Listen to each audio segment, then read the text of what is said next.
এরপরে প্রশ্ন হলো, আমরা দেশের স্বনামধন্য একটি ফার্মাসিউটিক্যালস কোম্পানিতে চাকরি করি। সেদিন আমার সামনে একজন রিক্সা চালক সামান্য একটু পেইন নিয়ে একজন ডাক্তারের নিকট আসলেন। তাকে 60 থেকে 70 টাকার ওষুধ দিলেই হতো, কিন্তু তাকে 700 থেকে 800 টাকার ওষুধ দিয়ে তার উপর অন্যায় করলেন।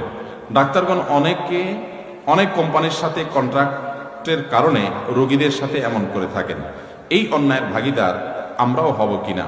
আমরা এখন কি করতে পারি? ভাইরা আমার, খুবই দুঃখজনক একটি বিষয় এবং প্রশ্নটি বেশি গুরুত্বপূর্ণ। এই ভাই নিজে চাক্ষুষ, তিনি নিজে সাক্ষী যে এরকম কোনো ডাক্তার সাহেব করেছেন, তিনি দেখেছেন, তিনি মেডিকেল ফার্মাসিউটিক্যালস কোম্পানিতে চাকরি করেন। আমরা প্রায় সময় বলার চেষ্টা করি, আমাদের ডাক্তার ভাইয়েরা যারা কোম্পানির কাছ থেকে বিভিন্ন রকমের সুবিধা উৎকোচ গ্রহণ করেন, তাদের জন্য উৎকোচ গ্রহণ করা জায়েজ নাই। তাদের জন্য উৎকোচ গ্রহণ করা কি নাই? জায়েজ। আপনাকে রোগী যে ফি দিয়েছে, সে ফির বিনিময়ে আপনি তাকে সুপরামর্শ দিতে বাধ্য।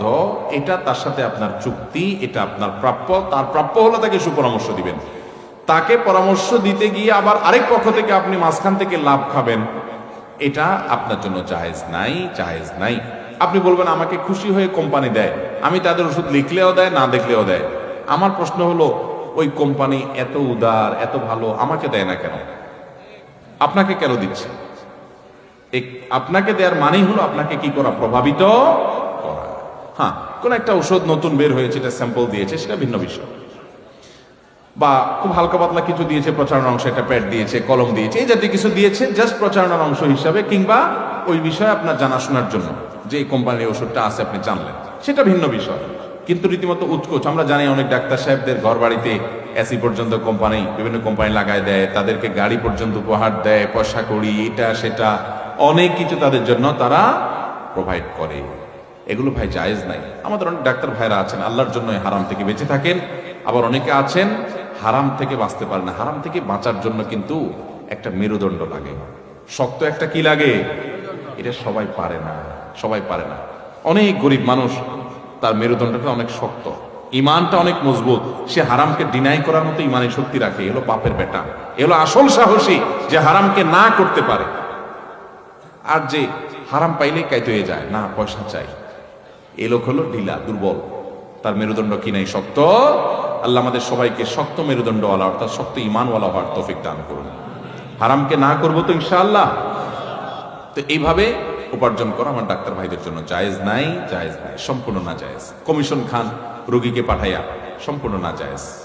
তেমন কোনো উল্লেখযোগ্য কোনো আলেমের দ্বিমত আছে এবারে আমার জানা নেই, সমস্ত ওলামা কেরাম একমত যেটা হারাম এবং গুনাহ হবে। আল্লাহ আমাদের ডাক্তার ভাইদেরকে হারাম থেকে বেঁচে থাকার তৌফিক দান করুন। এই যে রিক্সা চালক বেচারা 60-70 টাকার ওষুধ দিলে হতো, তাকে 700-800 টাকার ওষুধ দিলেন। ফার্মাসিউটিক্যালসে চাকরি করেন ওই বেচারা তো বুঝেন, অনেক সময় দেখে আমরাও বুঝতে পারি সাদা চোখে, যে অযথা টেস্ট এটা সেটা দিয়ে সেখান থেকে কমিশন খাওয়া। এটা আমাদের দেশে অসুস্থ মানুষদের সাথে রীতিমতো প্রহসন। আল্লাহর ভয় কি হয় না?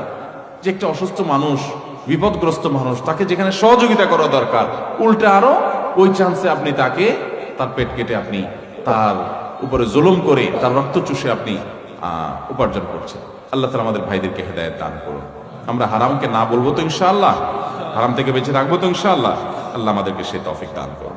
এখন কথা হলো, এই ফার্মাসিউটিক্যালসে যে ভাই চাকরি করেন তার চাকরি জায়েজ হবে কিনা?